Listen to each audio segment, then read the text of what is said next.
Quem tem razão? Vamos lá saber a opinião dos nossos convidados. O Jason, eu vou começar contigo. Seja bem-vindo uma vez mais. Tenta fazer um resumo para a gente, por gentileza, e claro, com a sua opinião, sobre os 100 primeiros dias do governo Lula na economia, Jason. Foram confusos. Nós tivemos uma primeira semana no mercado financeiro dando, vamos dizer, o voto de confiança no governo, ainda que os 30 primeiros dias, vamos dizer, os dias pós-eleitorais tenham sido relativamente confusos. Passado esse período, começaram os sinais contraditórios por parte do governo, especialmente aqueles relacionados à reversão das reformas mais recentes, como a reforma trabalhista e a reforma previdenciária. Depois começou-se uma série de sinalizações muito confusas em relação ao que poderia ser ou não uma PEC. A própria PEC da transição, que inicialmente queria um valor absurdo de gastos, de um waiver de gastos por 4 anos. Tudo isso começou a preocupar muito os investidores e notou que o governo, assim como já tinha sinalizado em partes do seu início, não tinha um plano concreto. Aparentemente, diferente do que foi, inclusive, o primeiro e segundo mandato do governo Lula, não havia um plano feito já, esperado, pronto para a economia. Então, isso transpareceu ao mercado, gerou-se um período muito volátil, e esse período volátil continua até agora. Um pouco aliviado pela apresentação do projeto da PEC, do arcabouço fiscal, mas ainda assim um rumo concreto. Vamos lá tentar entender agora o lado da política, já vou aos detalhes daqui a pouquinho. Mário Sérgio, seja bem-vindo uma vez mais, boa tarde. Um resumo seu e a sua opinião sobre os 100 primeiros dias na política do presidente Lula. Boa tarde, Piotr, boa tarde, Jason, boa tarde a todos os nossos telespectadores. Piotr, olha, quando você tem o governo comemorando os 100 dias, né, de tempo, né, de governo, e o vice-presidente dizendo que o grande feito é ter salvado a democracia do Brasil, então eu acho que é difícil, né, você ter alguma coisa de bom. Porque, na verdade, o próprio governo está dizendo que, e aí você comentou agora há pouco, né, que o grande feito é falar mal do Bolsonaro, dizer o que faziam lá atrás. Então, esse tipo de narrativa, na verdade, não é salutar. Então, esse é um grande ponto, né? Porque o governo deveria ter coisas a comemorar. E a gente a comentar, né? Então, o governo deveria trazer aí uma pauta. Até trouxe umas pautas lá de coisas requentadas, né? Me parece que é novamente um PAC, um arcabouço de alguma coisa, é Minha Casa Minha Vida, é uma tentativa aí de fazer uma releitura daquilo que já foi, né? Então, eu volto a dizer, é um governo voltado para o passado. Agora, de coisas assim que a gente percebe de trajetórias, isso não teve. Nós percebemos retrocessos, o Jason falou alguns aí, e a gente percebe alguns problemas sérios. Primeiro, tem uma articulação política do governo no Congresso que precisa ser melhor. Por quê? Porque algumas coisas precisam ser encaminhadas junto ao Congresso Nacional. Outras coisas é falar demais e acabar criando uma série de arestas que deveriam não existir. E essa sinalização é muito ruim, então a gente percebe que a equipe técnica não é boa. Por quê? Porque não apresenta alguma coisa que seja palatável. Esse é um grande problema. Então nós tivemos alguns fatos ruins, por exemplo, essa invasão de terras que a gente estava comentando, né, que o Zé Maria estava comentando aí. Um excesso, e isso não é bom porque sinaliza para um setor que é um setor crucial para o Brasil, que é o agronegócio. Então ali você tem uma expectativa ruim que gera para o agronegócio. Você teve também o marco do saneamento, decisões aí que foram muito ruins. Por quê? Porque volta aquele sistema antigo em que estatais, municipais e etc., podem ganhar sem licitação a operação do saneamento. Então, de uma certa forma, é um retrocesso. Por quê? Porque favorece aquelas políticas do compadrio. Também teve retrocesso aí na questão do ensino médio. Então, algumas coisas muito sérias que precisam ser revistas. Claro, tudo isso vai passar pelo Congresso, não é assim, né? Mas já é uma sinalização que vai deixar algumas questões que a gente precisa discutir. Vamos lá. Salvar a democracia, mas o governo criou uma agência estatal de checagem de fake news. Quem é o governo para checar? O nazismo fazia isso, tinha um ministério exatamente para isso. Então, isso não tem nada a ver com democracia. A questão do retrocesso do marco de saneamento é premiar ou proteger as empresas que, historicamente, por décadas, foram ineficientes. Isso é um fato. E nós tivemos um avanço justamente naquela discussão do marco de saneamento, que se tornou lei lá no Congresso Nacional.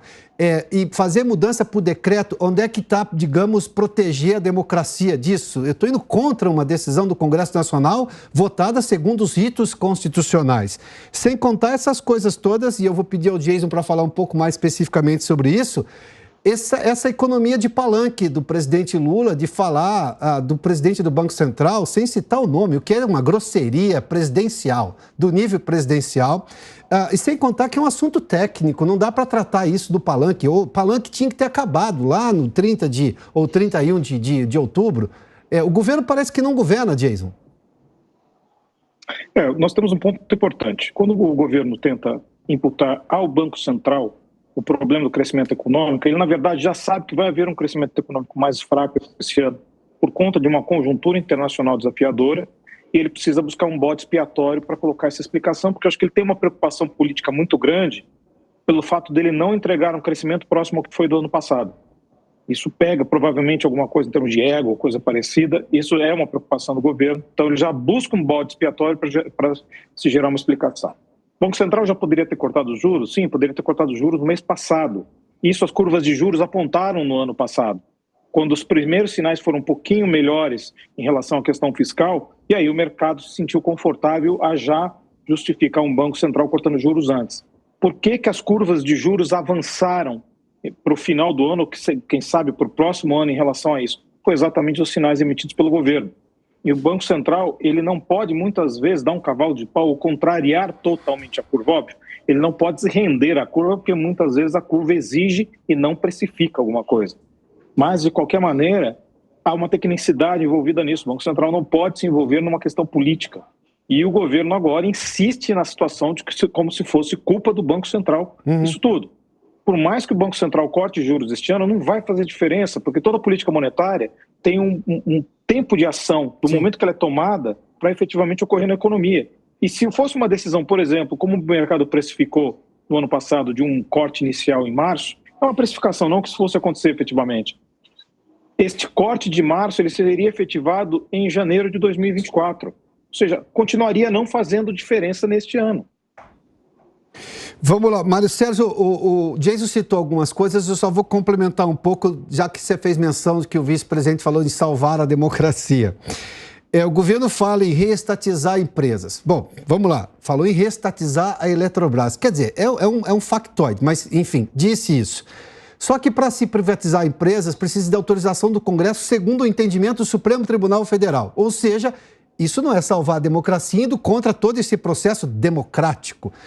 Fala, por exemplo, em reverter reformas, como o Jason citou lá atrás. Bom, reverter reforma, isso foi votado no Congresso Nacional. Aliás, reforma no país precisa passar por um monte de comissão na Câmara, no Senado, 2 turnos na Câmara, 2 turnos no Senado. Se mexer no Senado, volta tudo para a Câmara. Haja democracia prevista na Constituição. Quer dizer, essas coisas todas, obviamente, que seriam percebidas não só pelo mercado financeiro, como qualquer, digamos, investidor, porque ele olha para um cenário de insegurança jurídica e com declarações vindas de ninguém menos do que o chefe de Estado. Sim, e bate cabeça, Piotr. Por quê? Porque, veja, algumas coisas não vão avançar. Por quê? Porque, por exemplo, privatização dos Correios. Então, que necessita, sim, de lei e necessita do Congresso Nacional. Mas aí, já a decisão do governo é de que não vai avançar. Então, a reestatização da Eletrobras, isso é algo... Por quê? Porque já foi aprovada. Então, haveria necessidade de reversão no próprio Congresso Nacional. Então, veja, são palavras ditas que, na verdade, são palavras que mais prejudicam do que ajudam. Bate-se cabeça. A questão do Uber também foi falado por um ministro aí há tempos atrás. Questões também que a gente verifica, que é a questão da segurança pública. A segurança pública, essa política de desencarceramento, essa certa leniência com o crime organizado, isso é muito ruim. Por quê? Porque aumenta a expectativa de que a violência está aumentando. Então, veja, e de uma certa forma a gente percebe isso. Então, é uma sinalização. Sempre, Piotr, que o governo sinaliza alguma coisa, isso já gera expectativa. Então, o fato de algum ministro falar alguma coisa fora do lugar já gera uma expectativa negativa, o mercado reage mal, a bolsa só caiu. Então, você tem um ambiente que não é bom. Sim. Por quê? Porque falta exatamente uma liderança que aponte um caminho. Mas me parece que o caminho não existe, Piotr. O caminho é ficar falando que a democracia estava sendo corrompida, que o fascismo iria vigorar no Brasil, e por conta disso o Brasil foi salvo. Mas isso é uma narrativa, Piotr, é muito ruim isso. Nós precisamos de gestão, nós precisamos de questões de decisão técnica. É isso que a gente precisa para ter o Brasil caminhando para o futuro, né? Senhores, eu tenho mais 2 minutos, mas quero dividir 1 minuto para cada um para uma última pergunta e, obviamente, para suas considerações finais. Depois de 100 dias de governo, a pergunta é objetiva. Esse governo acreditava que ia ganhar? E se acreditava que ia ganhar, tinha um plano realmente para o país? Ele não abre frentes demais sem ter uma agenda básica, óbvia, assim, bem estruturada? Porque só pegar a história do arcabouço fiscal, já foi prometido que seria entregue uma meia dúzia de vezes e a gente sabe que parece que o texto ainda está sendo mexido. Jason, 1 minuto, por gentileza. Piotr, a aparência de que não havia um plano, mas o que transparece também, na verdade, que houve a concentração de tudo na figura do presidente. Ele, em qualquer momento, disse que se ganhar, eu me viro, eu passo plano econômico, eu faço isso, faço aquilo, e o partido, infelizmente, acreditou. Mário Sérgio. Então, Piotr, eu entendo também que não havia plano. O que havia era um ajuntamento de pessoas dizendo que a democracia estava sendo vilipendiada no Brasil e que nós iríamos perder a democracia e caminharíamos para o fascismo. Então, esse foi um discurso, Piotr, que veio de vários lados e até de instituições. E isso eu acredito que ficou amalgamando pessoas sem que essas pessoas percebessem o lodo que estavam entrando. Por quê? Porque o próprio Lula, lá na campanha, já dizia tudo isso que ele andou fazendo e que ele anda falando. Ele já dizia essa questão de teto de gastos, isso aí não serve para nada. E então, quer dizer, havia essa sinalização, mas realmente a gente percebia que não havia, em hipótese alguma, uma direção, uma agenda nítida e clara. Então o Brasil votou no escuro. E aí o escuro, o que representou para nós? Uma volta ao passado. É isso que a gente tem hoje. Então agora vamos esperar, né? Estamos falando de 100 dias. Que dirá daqui a 3 anos, né? Então, tomara que as coisas mudem muito, porque senão a situação vai ficar ruim. Se foi no escuro, Mário Sérgio, a luz do dia está mostrando um desmatamento crescente na Amazônia, no Cerrado, o Ibovespa, que teve o pior desempenho do Ibovespa num trimestre, no início de um governo, ou seja, tem muita coisa ruim, sem contar o retrocesso no saneamento. Jason, Mário Sérgio, obrigado pela participação no debate. Boa tarde, hein?